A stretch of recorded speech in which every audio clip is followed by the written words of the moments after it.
The government is committed to leveraging on digital technology to wipe out corruption amongst public servants who insist on bribes before rendering service to the citizens.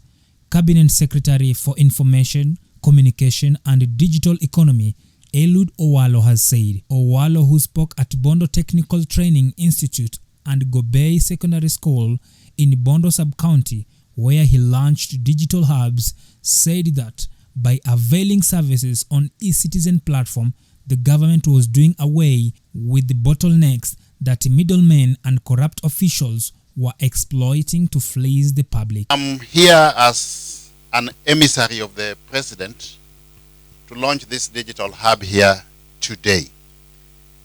This is just but one of the 1,450 digital hubs that we want to establish all over the country.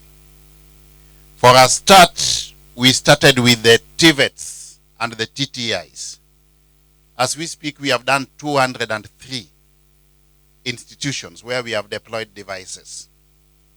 But moving forward, we now want to move away from the institutions themselves to the villages, working in partnerships with the honorable members of parliament, so that we set up a digital hub in each and every ward in this country.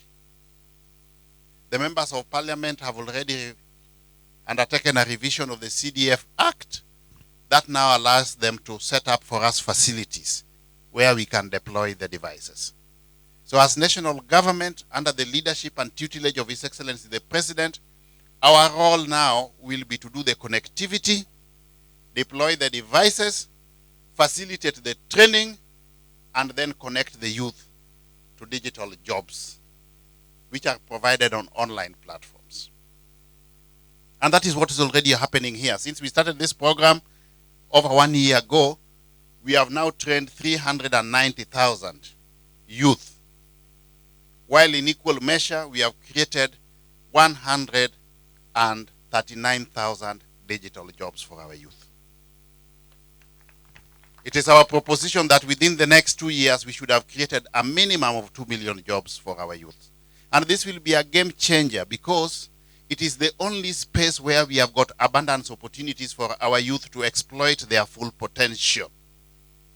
What we are talking about are hubs that we want to place in every ward.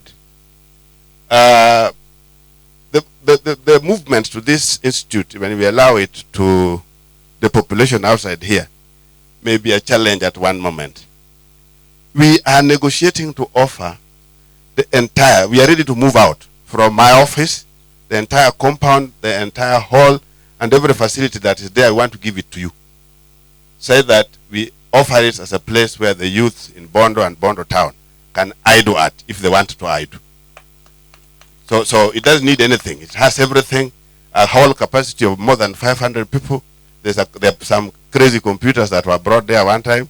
The space is there for good computers.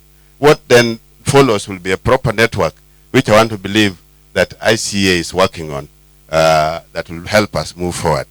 And with that, again, from the little experience that I was seeing in the last number of weeks, because that's what we were doing, there's a possibility that we can have all our wards networked with the ICT. We are ready to have the ICT hubs in every ward in Bondo, and even more.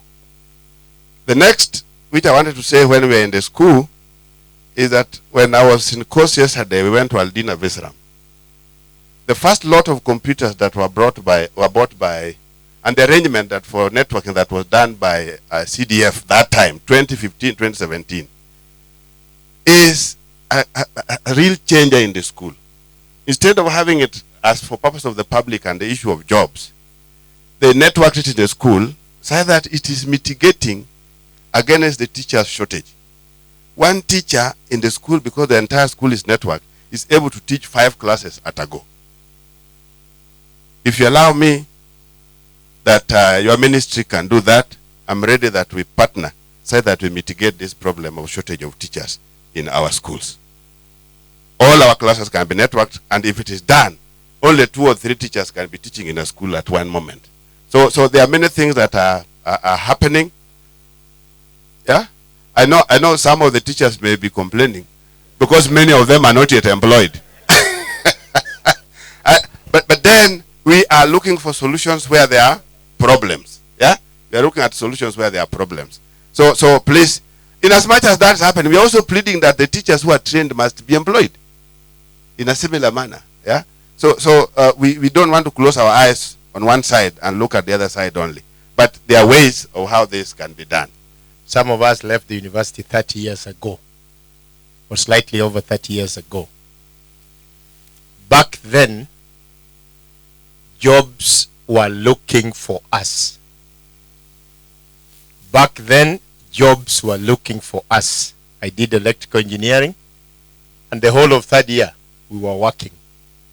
By the time we were finishing, I had 4 different opportunities to go and work. Kenya Power, Kenya Pipeline, East African Portland Cement, Ministry of Transport, and a private consulting engineering company. Actually, there were 5. Today, our students are looking for jobs. It has now reversed. The opportunity is in ICT. I know there are concerns that our population as a country is growing too fast. Right now, we are just a few million shy of 60.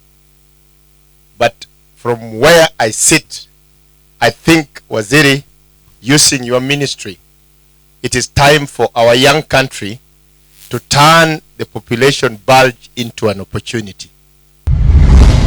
This is Royal Advanced Net TV.